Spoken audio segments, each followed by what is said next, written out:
जिवंत परमेश्वराच्या नावाला धन्यवाद असो. आज या सकाळच्या वेळेस मी आपल्या संपूर्ण प्रेक्षकांचं व्हॉट्सअप होप या आत्मिक कार्यक्रमामध्ये स्वागत करीत आहे. जिवंत परमेश्वर सदैव तुम्हावर आणि माझ्यावर प्रीती करीत असतो. तुमची आणि माझी तो काळजी घेतो. प्रत्येक गोष्टीमध्ये तो आम्हाला सर्व चांगला पुरवठा करतो. ज्याची आम्हाला गरज आहे त्या सर्व गोष्टी त्याच्याद्वारे आम्हा सर्वांना मिळत असतात. त्यामुळे आम्ही त्याचं गुणगान गाणे, त्याची स्तुती करणे, त्याला उंचाविणे, त्याचं स्तवन करणे हे आम्हा प्रत्येकाचं काम आहे. पण विशेष प्रकारे की जो परमेश्वर आहे त्याने आम्हावर जे उपकार केलेले आहेत त्याची जाणीव आम्हाला असणे फार महत्त्वाचं आहे. आणि ती जाणीव असण्यासाठी, ती जाणीव होण्यासाठी हा कार्यक्रम तुमच्यापर्यंत प्रस्तुत केला जात आहे. आणि माझी इच्छा आहे की तुम्ही संपूर्ण जे प्रेक्षक आहात, त्याचवाने सर्व जे भाविक आहात आणि विश्वासणारे आहात, तुम्ही सर्वांनी एक लक्षात घ्यायचं की हा कार्यक्रम ज्या वेळेस तुम्ही ऐकता त्यावेळेस तुम्ही स्वतःची तयारी करणं फार गरजेचं आहे. तयारी करणे म्हणजे या कार्यक्रमामध्ये जे काही मी तुम्हाला आता बोध करणार आहे, उपदेश करणार आहे, तो तुम्ही काळजीपूर्वक ऐकावा, यासाठी की तुम्हाला सर्व प्रकारे आशीर्वाद मिळतील आणि सर्व गोष्टी तुम्हाला माहीत होतील आणि त्या तुम्ही जाणून घ्याल आणि तुम्ही आशीर्वादित व्हाल. आजही आपण पुन्हा एक वार नव्याने परमेश्वराचं वचन पाहणार आहोत, अभ्यासणार आहोत आणि विचार करणार आहोत. तत्पूर्वी आपण प्रार्थना करूया आणि प्रार्थनापूर्वक आपल्या या कार्यक्रमाची सुरुवात करूया. आपण प्रार्थना करूया. जिवंत महान परमेश्वरा, मी तुझ्या नावाला धन्यवाद देतो. आज अनेक प्रेक्षक वेगवेगळ्या भागामध्ये परमेश्वरा हा कार्यक्रम पाहत असताना त्यांना तू आशीर्वादित कर. त्याचप्रमाणे संपूर्ण विश्वासणाऱ्यांना सुद्धा तुझी कृपा दया पुरव स्वर्गीय परमेश्वरा आणि त्यांना सुद्धा सर्व प्रकारे आशीर्वादित कर स्वर्गीय बापा. तुझं वचन त्यांच्यापर्यंत जात असताना तू सर्वांना तुझी कृपा दया पुरव. प्रत्येकाला तुझं वचन समजण्यासाठी ज्ञान, बुद्धी आणि विशेष प्रकारे परमेश्वरा समंजसपणा दे, यासाठी की प्रभू तुझं वचन त्यांनी समजून घेऊन त्यावर परमेश्वरा कार्य करावं, यासाठी त्यांना विशेष प्रकारे प्रोत्साहित कर. हीच माझी विनंती आणि प्रार्थना आहे. ये प्रभू, या संपूर्ण कार्यक्रमामध्ये तू आमच्या सोबत राहा. आमचा धन्य तारणारा प्रवेशू याच्याच द्वारे ही प्रार्थना केली म्हणून तू ऐक. आमेन. आजचा जो संदेश आहे किंवा धडा आहे आपल्या सर्वांसाठी तो आहे प्रभू देवाचा पुत्र असे घोषित करण्यात आले. Jesus declared the son of God. प्रभू ख्रिस्ताला जिवंत देवाचा पुत्र अशा प्रकारे घोषित करण्यात आलं आणि त्या प्रकारे सांगण्यात आलेलं आहे. लक्षात घ्या, बायबल आम्हाला सर्व प्रकारे सर्व गोष्टीमध्ये अत्यंत खोल जाऊन आणि सरळपणे समजावून सांगत आहे की प्रभू येशू हाच जिवंत देवाचा पुत्र आहे आणि तो आम्हासाठी या भूतलावर आला आणि त्याने आम्हासाठी वधस्तंभावर आपला प्राण दिला. लक्षात घ्या, कारण बायबल आम्हाला थोडक्या गोष्टीमध्ये काही गोष्टी अनुत्तरित ठेवून सांगत नाही. तर जे काही त्याने भूतलावर प्रगट केलेलं आहे तेच स्वर्गामध्ये सुद्धा तुम्हाला आणि मला, जर प्रभूने आम्हाला निवडलं तर ते नक्कीच तसंच दिसणार आहे. हे पण लक्षात घ्या. मी वचन वाचतो, त्याद्वारे तुम्हाला आजचा संदेश कळून येईल. प्रभूला देवाचा पुत्र असे घोषित केले. आपण वचन वाचणार आहोत. रोमकरासपत्र याचा 1 अध्याय आणि 4 वचन. बुक ऑफ रोमन चॅप्टर 1 वर्स 4. रोमकरासपत्र याचा 1 अध्याय आणि 4 वचन काय सांगतं बघा. पवित्रतेच्या आत्म्याच्या दृष्टीने तो मृतांच्या पुनरुत्थानाच्या द्वारे पराक्रमाने देवाचा पुत्र असा निश्चित ठरला. लक्ष द्या या वचनाकडे.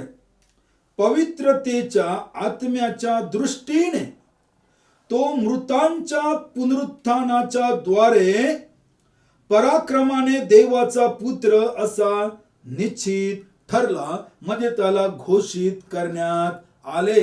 कशामुळे? लक्ष द्या या वचनाकडे. पवित्रतेच्या आत्म्याच्या दृष्टीने तो मृतांच्या पुनरुत्थानाच्या द्वारे. लक्षात घ्या, ज्या वेळेस तो पुनरुत्थित झाला त्यावेळेस निश्चित झालेला आहे की तोच देवाचा पुत्र आहे. कारण जर तुम्ही हा शास्त्रभाग वाचला तर तेथे आम्हाला स्पष्ट दिसून येतं की देहदृष्ट्या दावीद वंशात त्याचा जन्म झाला.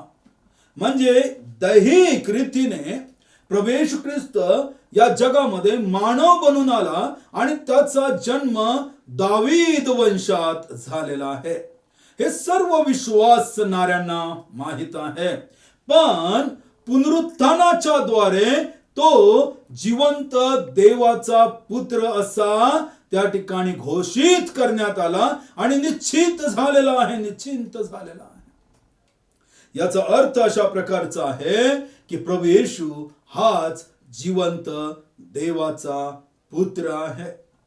पवित्र वचन तुम्हाला आणि मला स्पष्टरित्या काही गोष्टींमध्ये फार चांगल्या प्रकारे समजावून सांगत आहे.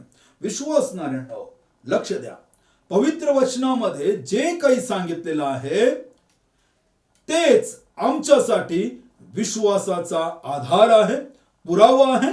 त्यामध्ये काही गडबड करणे किंवा त्यामध्ये काही भेसळ करणे हे आम्हाकडून कदापि होऊ नये, किंवा जे कोणी करीत असतील त्यांनाही आम्ही मनाई करावी. कारण जे काही पवित्र वचनामध्ये सांगण्यात आलेलं आहे ते सरळ आहे, सोपं आहे आणि ते आम्हाला समजण्यासारखं आहे. हा विषय इतका क्लिष्ट नाही किंवा कठीण नाही की जो आम्हाला वेगवेगळा आधार घेऊन समजावून सांगावा लागेल. पवित्र वचनामध्ये सरळ आणि सोप्या भाषेमध्ये लिहिण्यात आलेला आहे की येशू हाच जिवंत देवाचा पुत्र आहे. योहान 3:16 संपूर्ण विश्वासणाऱ्यांना, त्यांच्या संपूर्ण कुटुंबियांना, लेकरांना हे वचन मुख त्या ठिकाणी पाठ आहे. त्याचप्रमाणे त्यांना या वचनावर अनेक संदेश त्यांनी ऐकलेले असतील आणि त्यामध्ये सांगण्यात आलेले की देवाने जगावर एवढी प्रीती केली की त्याने आपला एकुलता एक पुत्र दिला. याचा अर्थ अशा प्रकारचा आहे की येशू हाच जिवंत देवाचा पुत्र आहे, जो आम्हासाठी दैहिकरित्या या जगामध्ये आला, आम्हाला सर्व प्रकारच्या गुन्ह्यापासून, सर्व प्रकारच्या अपराधापासून, सर्व प्रकारच्या पापापासून सोडविण्यासाठी. याचा अर्थ स्पष्ट आहे की देव आहे, प्रभू येशू ख्रिस्त आहे आणि पवित्र आत्मा आहे. त्यामध्ये गोंधळून जाण्याचं कारण नाही. त्यामध्ये आम्हाला काही विश्लेषण किंवा मोठमोठ्या गोष्टींचा त्या ठिकाणी दावा करण्याची गरज नाही. जे आहे ते पवित्र शास्त्रामध्ये आहे आणि त्यासाठी तुम्हाला आणि मला कोणत्या सबबीची गरज नाही किंवा आम्हाला कोणाला काहीतरी समजावून सांगण्यासाठी मोठमोठ्या उदाहरणांची सुद्धा गरज नाही. जे आहे ते पवित्र शास्त्रामध्ये आहे आणि तेच मानवाला बदलणार आहे, हे लक्षात घ्या. तुमची आणि माझी युक्ती यापुढे काहीच करू शकत नाही आणि चालू शकत नाही. तुमचं म्हणणं बरोबर आहे, देव एक आहे, पण त्याच प्रकारे प्रभू येशू ही एक आहे आणि पवित्र आत्मा ही एकच आहे. मंडळी एकच आहे आणि बाप्तिस्मा ही एकच आहे. म्हणून जे त्रैकत्यावर विश्वास ठेवणारे आहेत, ट्रिनिटीवर विश्वास ठेवणारे आहेत, त्यांचा कसल्याच प्रकारचा भ्रम निराश होणार नाही, कारण तुम्ही योग्य विश्वास ठेवलेला आहे, राखलेला आहे. पण ज्यांनी वेगळा विश्वास धारण केलेला असेल, कदाचित तुमचा फार मोठा भ्रमनिरास होणार आहे. कारण तुम्ही पवित्र शास्त्रामध्ये अधिक तिची भर घातलेली आहे आणि काही गोष्टी काढून टाकलेल्या आहेत आणि त्याचा परिणाम तुम्हावर नक्कीच दिसून येत आहे. आणि त्यामुळे तुम्हाला माहित आहे की पुढील येणाऱ्या न्यायाच्या दिवशी अशा लोकांना भयंकर शिक्षेला सामोरे जावं लागणार आहे. जे आहे ते विशेष प्रकारे पवित्र शास्त्रामध्ये सांगण्यात आलेला आहे. प्रभू जो आहे तो या भूतलावर आल्यामुळेच त्याला देवाचा पुत्र म्हटलं गेलं असं नाही. लक्षात घ्या, प्रभू ख्रिस्त येण्याच्या पूर्वीच अनेक संदेष्टांनी प्रभू ख्रिस्ता संदर्भामध्ये ही गोष्ट घोषित केलेली होती की देवाचा पुत्र जन्मास येणार आहे. लक्षात घ्या, तो देवाचा पुत्र असणार आहे. पवित्र वचनामध्ये काय सांगण्यात आलेलं आहे तिकडे आपण लक्ष देऊया. विशेष प्रकारे पेत्राचे दुसरे पत्र याचा पहिला अध्याय आणि 21 वचन काय सांगतं इकडे लक्ष द्या. पेत्राचे दुसरे पत्र याचा पहिला अध्याय आणि 21 वचन काय सांगत आहे इकडे बघा. संपूर्ण पवित्र शास्त्राबद्दल हे वचन आम्हाला घोषित करतं. पेत्राचे दुसरे पत्र पहिला अध्याय आणि 21 वचन. 2 पीटर चॅप्टर 1 वर्स 21. कारण संदेश मनुष्याच्या इच्छेने कधी आलेला नाही, तर पवित्र आत्म्याने प्रेरित झालेल्या मनुष्याने देवापासून आलेला संदेश सांगितला आहे. लक्षात घ्या, मनुष्याने आपल्या इच्छेने हे प्रगट केलं नाही, तर बायबल सांगतं पवित्र आत्म्याने प्रेरित झालेले जितकेही संदेश ते होते किंवा प्रभूचे लोक होते त्यांना देवापासून आलेला संदेश त्यांनी सांगितलेला आहे. त्यांना जो काही देवापासून संदेश मिळाला तो त्यांनी सांगितलेला आहे. देवापासून संदेश कोणता आलेला आहे ते विशेष प्रकारे प्रभू ख्रिस्ताच्या पूर्वीच्या संदेशाने सांगितलेला आहे. त्यावर तुम्हाला आणि मला विचार करावा लागणार आहे. आपण वचन वाचणार आहोत. यशायाचं पुस्तक याचा 9वा अध्याय आणि यामधलं 6वं वचन मी आपल्या सर्वांसाठी वाचत आहे. बुक ऑफ आयझिया चॅप्टर 9 अँड वर्स 6. यशायाचे पुस्तक याचा 9वा अध्याय आणि 6वं वचन. हा जो यशाया नामक संदेष्ट होता हा पवित्र आत्म्याने प्रेरित होऊन देवापासून जो त्याला संदेश मिळाला तो त्याने येथे नमूद केलेला आहे. तो मी आपल्या समोर वाचन करीत आहे. यशायाचे पुस्तक याचा 9वा अध्याय आणि 6वं वचन काय सांगतं. कारण आम्हासाठी बाळ जन्मला आहे. ही भविष्यवाणी आहे प्रभू येशू ख्रिस्ता संदर्भामध्ये. कारण आम्हासाठी बाळ जन्मला आहे, आम्हास पुत्र दिला आहे. म्हणजे जिवंत देवाचा पुत्र आमच्यासाठी देण्यात आला आहे. त्याच्या खांद्यावर सत्ता राहील. त्याला अद्भुत मंत्री, समर्थ देव, सनातन पिता, शांतीचा अधिपती म्हणतील. पवित्र शास्त्रामध्ये या गोष्टी स्पष्टरित्या भविष्यवाणीच्या द्वारे आम्हाला कळविण्यात आलेल्या आहेत. ज्यांना पवित्र आत्म्याने प्रेरित केलं अशा संदेष्टांच्या मार्फत देवापासून आलेला संदेश आम्हाला सांगण्यात आलेला आहे. विश्वासणाऱ्यांनो, या गोष्टीवर आम्हाला अधिक विश्वास ठेवायचा आहे की प्रभू येशू हाच जिवंत देवाचा पुत्र आहे. कारण यावर आमचं तारण अवलंबून आहे. यावर आमचं सार्वकालिक जीवन अवलंबून आहे. लक्षात घ्या, म्हणून हा विषय अत्यंत महत्वाचा आहे. आणखीन मी आपल्यासाठी शास्त्र भाग वाचत आहे. याच जुन्या करारामधून अनेक वर्षापूर्वी आम्हाला माहित आहे की संदेशाच्या मार्फत कोणती घोषणा करण्यात आलेली आहे. ते वचन मी आपल्या सर्वांसाठी वाचणार आहे. अनुवादाचं पुस्तक याचा 18वा अध्याय आणि 18वं वचन. अनुवादाचे पुस्तक याचा 18वा अध्याय आणि 18वं वचन. लक्ष द्या या वचनाकडे. बुक ऑफ डिट्रोनॉमी चॅप्टर 18 वर्स 18 काय सांगितलेलं आहे बघा. मी त्यांच्यासाठी त्यांच्या भाऊबंदातून तुझ्यासारखा एक संदेष्टा उभा करीन. त्याच्या मुखात मी आपले वचने घालीन आणि त्यांना ज्या आज्ञा मी देईन त्या सगळ्या तो त्यांना निवेदन करील.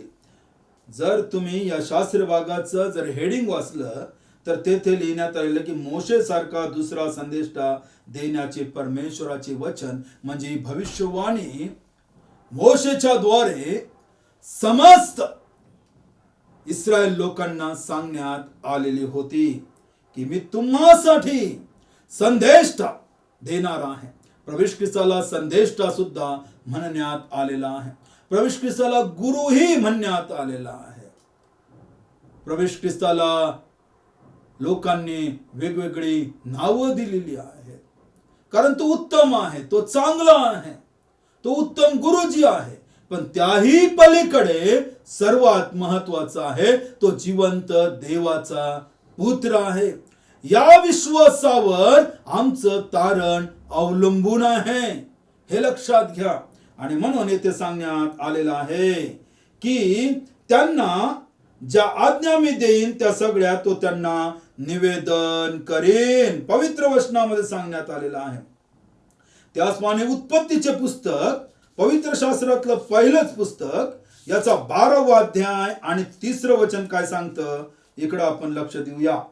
या वचनामध्ये सुद्धा भविष्यवाणी आलेली आहे. भविष्यवाद्याद्वारे हे वचन तुमच्या आणि माझ्यापर्यंत सांगण्यात आलेलं आहे. उत्पत्ती याचा 12वा अध्याय आणि 3रं वचन. तुझे जे अभिष्ट चिंतितील त्यांचे मी अभिष्ट करीन, तुझे जे अनिष्ट चिंतितील त्यांचे मी अनिष्ट करीन.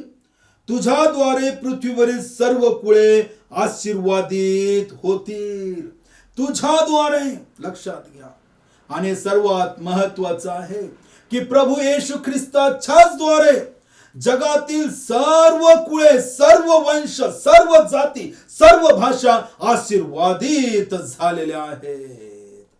सर्व भाषिक लोक कोणत्याही भाषेचे असो ज्यांनी प्रभू ख्रिस्ताचा स्वीकार केला ते आशीर्वादित झालेले आहे. अनेक वर्षापूर्वी झालेली भविष्यवाणी आता ती निश्चित करण्यात आलेली आहे प्रभू येशू ख्रिस्ताच्या येण्याच्या द्वारे. लक्षात घ्या की प्रभू येशू हाच जिवंत देवाचा पुत्र आहे. आणखीन मी तुम्हाला काही गोष्टींच्या द्वारे समजावून सांगणार आहे. मत्ते कृष्णवर्तमान याचा 4था अध्याय 1 ते 10 वचन. विशेष प्रकारे पवित्र शास्त्रामध्ये हा शास्त्र भाग आलेला आहे आणि तो अनेकांना माहित आहे, विशेष प्रकारे विश्वासणाऱ्यांना, की अरण्यात प्रभू येशू ख्रिस्ताची सैतानाने घेतलेली परीक्षा या संदर्भामध्ये हा अध्याय आहे, ही वचने आहे.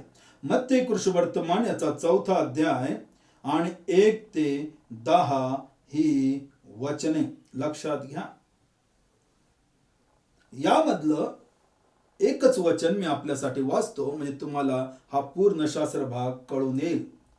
तेव्हा परीक्षक त्याच्या जवळ येऊन म्हणाला, तू देवाचा पुत्र आहेस तर ह्या धोंड्यांच्या भाकरी व्हाव्या अशी आज्ञा कर. लक्षात घ्या, प्रभू येशू ख्रिस्ताला तो देवाचा पुत्र म्हणून ओळखत आहे. म्हणजे प्रभू ख्रिस्ताचं जीवन चरित्र जे आहे त्या जीवनाच्या द्वारेच संपूर्ण जगाला हे घोषित करण्यात आलेलं आहे की येशू हा जिवंत देवाचा पुत्र आहे. आणि सैतानाला हे पूर्ण ठाऊक होतं की येशू हाच जिवंत देवाचा पुत्र आहे. आणि म्हणून सुरुवातीपासूनच तो प्रभू येशू ख्रिस्ताला मारण्यासाठी आणि त्याचं कार्यक्षेत्र थांबवण्यासाठी सदोदित प्रयत्नशील होता. त्याचप्रमाणे जर आम्ही पवित्र शास्त्र वाचलं तर बायबल सांगतं भूतेही त्याला ओळखतात आणि थरथर कापतात. ते त्याच्यावर विश्वास ठेवतात की तूच जिवंत देवाचा पुत्र आहेस. त्याचं जीवन जे या भूतलावर होतं ते मनुष्याला ओळखता येत होतं की हा देवापासून आलेला आहे आणि हा देवाचा पुत्र आहे. त्याचप्रमाणे आणखीन एक वचन मी आपल्या सर्वांसाठी वाचत आहे. विशेष प्रकारे इब्रिकरास पत्र याचा 2 अध्याय आणि 18 वचन मी आपल्या सर्वांसाठी वाचणार आहे. इब्री लोकास पत्र याचा 2 अध्याय आणि 18 वचन. कारण ज्या अर्थी त्याने स्वतः परीक्षा होत असता दुःख भोगिले, त्या अर्थी त्याची परीक्षा होत आहे, त्यांना सहाय्य करावयास तो समर्थ आहे. बायबल तुम्हाला आणि मला सांगत आहे की प्रभू येशू ख्रिस्त हा देवाचा पुत्र म्हणून त्याने या सर्व परीक्षा मध्ये दुःख भोगलेलं आहे आणि ज्यांची परीक्षा होत आहे त्यांना सहाय्य करावयास तो समर्थ आहे. तो देवाचा पुत्र आहे. देवाचा पुत्र म्हणून त्याने सर्व काही या भूतलावर सहन केलेलं आहे, तुम्हाला आणि मला देवाची संतान बनविण्यासाठी. देवाच्या पुत्राने या सर्व गोष्टी आम्हासाठी सहन केल्यात, त्याचं जीवन आम्हाला दिलं यासाठी की आम्ही देवाची लेकरे बनावी, म्हणजे पुत्र व कन्या आपण घोषित केल्या जाव्यात प्रभू येशू ख्रिस्ताच्या जीवनाच्या द्वारे. आणखीन एक वचन मी आपल्यासाठी वाचत आहे. इब्री लोकास पत्र याचा 4 अध्याय आणि 15 वचन काय सांगतं तिकडे आपण लक्ष देऊया. इब्री लोकास पत्र याचा 4 अध्याय आणि 15 वचन. बुक ऑफ हिब्रू चॅप्टर 4 वर्स 15. कारण आपल्या सर्वांच्या दुर्बलतेविषयी ज्याला सहानुभूती वाटत नाही असा आपला प्रमुख याजक नाही, तर तो सर्व प्रकारे आपल्याप्रमाणे पारखलेला होता तरी निष्पाप राहिला. पवित्र वचन सांगतं की प्रभू ख्रिस्ताचं जे संपूर्ण जीवन आहे ते तो मानव या रूपामध्ये या जगामध्ये आला, पण तो देवाचा पुत्र होता आणि तो सर्व प्रकारे मानवासारखा पारखल्या गेला. सर्व प्रकारच्या दुर्बलतेमध्ये त्याची पारख झाली, पण तो सर्व गोष्टीमध्ये निष्पाप राहिला. याचा अर्थ अशा प्रकारचा आहे की तोच जिवंत देवाचा पुत्र आहे. जे त्याच्याविषयी घोषित करण्यात आलेलं आहे ते हुबेहूब सत्य प्रभू येशू ख्रिस्तामध्ये आम्हाला सर्व प्रकारे निश्चित करण्यात आलेलं आहे की प्रभू येशू हाच जिवंत देवाचा पुत्र आहे. आणि प्रभू येशू ख्रिस्त जिवंत देवाचा पुत्र आहे या कारणाने मत्ते कृष्णवर्तमान याचा 28 अध्याय आणि 18 वचनामध्ये पुत्र या नात्याने तो विशेष प्रकारे काय म्हणत आहे. तेव्हा येशू जवळ येऊन त्यांच्याशी बोलताना म्हणाला, स्वर्गात आणि पृथ्वीवर सर्व अधिकार मला दिलेला आहे. कारण प्रभू येशू हा जिवंत देवाचा पुत्र आहे. त्यामुळे स्वर्गात आणि पृथ्वीवर सर्व अधिकार प्रभू येशूचा आहे, कारण तो जिवंत देवाचा पुत्र आहे. काही गोष्टी ज्या आहेत त्या मनुष्याला समजणे फार महत्वाचं आहे. कदाचित जे आज भाविक माझ्या समोर जे बसलेले आहेत, देवाचं वचन ऐकत आहेत, टीव्ही संचाच्या समोर आहेत, काही लोक विशेष प्रकारे युट्यूबच्या द्वारे हा संदेश ऐकणार आहेत, त्यांना सुद्धा मी यामध्ये समाविष्ट करीत आहे. कदाचित तुम्ही जे आहात, माझ्या समोर जे बसलेले आहेत भाविक आणि विशेष प्रकारे अनेक श्रद्धाळू लोक आहात, तुम्हाला काही गोष्टींच्या कल्पना आहेत, विचार आहेत आणि देवविषयी बाबतीमध्ये काही गोष्टींमध्ये ज्ञान आहे. तुमच्या परंपरेनुसार तुमच्या ज्या काही ज्ञान तुम्हाला वेगवेगळ्या लोकांच्या द्वारे, संतांच्या द्वारे प्राप्त झालं, त्यामध्ये काही लोक यावर विश्वास ठेवतील. पण काही लोक असाही प्रश्न करतील की येशू देवाचा पुत्र कसा? याचा अर्थ देवाला पुत्र असू शकतो काय, यावर काही लोकांचा आक्षेप असू शकतो. किंवा काही लोक यावर प्रश्न विचारू शकतात आणि तो तुमच्या अंतःकरणामध्ये येणे किंवा मुखाद्वारे बाहेर पडणे यामध्ये वावग काहीच नाही, कारण हा सहज पडणारा प्रश्न आहे. काही लोक असे प्रकारे म्हणतात की मग देवाचं लग्न झालेलं होतं काय? ज्या देवाबद्दल मी आज तुमच्या समोर बोलत आहे त्या देवाविषयी काही लोक हाही प्रश्न विचारतात की जर देवाचं लग्न झालं असेल तर त्याला पुत्र आहे, आणि जर देवाचं लग्न झाले नसेल तर पुत्र कोठून? हाही एक प्रश्न काही लोक विचारत असतात. लक्षात घ्या. पण काही लोक भाविक जे आहेत, श्रद्धाळू असतील अनेक लोक, त्यांना असं वाटत असेल की नाही, मग प्रभू येशू ख्रिस्ताचं स्वर्गामध्ये सुद्धा कुटुंब असेल, देव असेल, देवाची पत्नी असेल, मग देव त्या प्रभू येशू त्यांचा पुत्र असेल आणि मग तो जगामध्ये आला. अशा प्रकारच्या गोष्टी तुमच्या अंतःकरणामध्ये येत असतील, कारण त्या तुम्ही तुमच्या अनेक संतांच्या द्वारे ऐकलेल्या आहेत, ज्यावर तुम्ही विश्वास ठेवत आहात. पण ते तसं काहीच नाही. पहिल्या प्रश्नाचं उत्तर मी देतो की जे म्हणतात की जर प्रभू येशू, जर देवाचं लग्न झालं नाही तर येशू कसा आहे? लक्षात घ्या, देवाला सर्व शक्य आहे. आणि हेही लक्षात घ्या की प्रारंभापासून येशू आहे तर अंतापर्यंत येशू आहे. प्रभू येशूला निर्माण करण्यात आलं नाही. सर्व विश्वासणाऱ्यांचा हाच विश्वास आहे पवित्र शास्त्रानुसार. देव जो बाप, देव जो पुत्र आणि देव जो पवित्र आत्मा. प्रभू येशू हा जिवंत देवाचा पुत्र आहे, हे पवित्र शास्त्रामध्ये घोषित करण्यात आलेलं आहे. आणि आम्हाला ते प्रगट होणार आहे सार्वकालिक जीवनामध्ये, जेव्हा येशू विशेष प्रकारे त्याच्या अनुयायांना घ्यायला येणार आहे जे त्याच्यावर विश्वास ठेवतात. दुसरा प्रश्न महत्वाचा आहे की अनेकांना वाटतं की देवाने विवाह केला असेल, कारण तशा प्रकारच्या आख्यायिका गोष्टी वेगवेगळ्या पंथामध्ये आहेत, काही लोकांच्या विश्वासामध्ये आहेत. तसं काहीच नाही. देव एकच आहे, लक्षात घ्या. आणि देवाचा पुत्र येशू आहे आणि पवित्र आत्मा आहे. या गोष्टींवर तुम्हाला आणि मला विश्वास ठेवणं फार आवश्यक आहे. जे कोणी पवित्र शास्त्राचे अभ्यासक आहेत त्यांना कळून येऊ शकतं की पवित्र शास्त्रामध्ये या संपूर्ण सृष्टीची निर्मिती कशी झाली हेही लक्षात घ्या. पहिला आदाम आणि हव्वा कशी निर्माण झालेली आहे. त्यांचे जगिक आई वडील नव्हते, देवाने त्यांना निर्माण केलं. एवढं सामर्थ्य देवाचं आहे. देवाने शब्द बोलला आणि पृथ्वीवरच्या सर्व गोष्टी घडल्या आणि मनुष्य मात्रालाही त्याने निर्माण केलं. म्हणजे तुम्हाला आणि मला आजही वैद्यक शास्त्राला समजत नाही की मनुष्याची जी काही जडणघडण मातेच्या उदरामध्ये होते ती किती अद्भुत आहे. ते कशा प्रकारे होत आहे याच्यावर अनेक वर्षापासून रिसर्च चालू आहे आणि अजूनही त्यांना काही गोष्टींची जाण नाही, ज्ञानही नाही. ती एवढं अगाध आहे, लक्षात घ्या. आणि म्हणून प्रभू येशू जो जिवंत देवाचा पुत्र घोषित करण्यात आला यासाठी की तुम्ही आणि मी देवाचे लेकरं बनावेत म्हणून.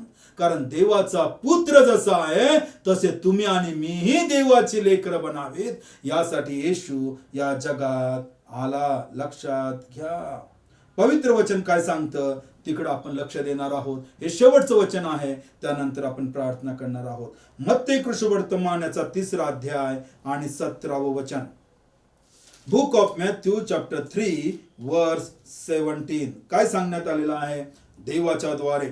मत्ती कृष्णवर्तमान याचा 3रा अध्याय आणि 17वं वचन.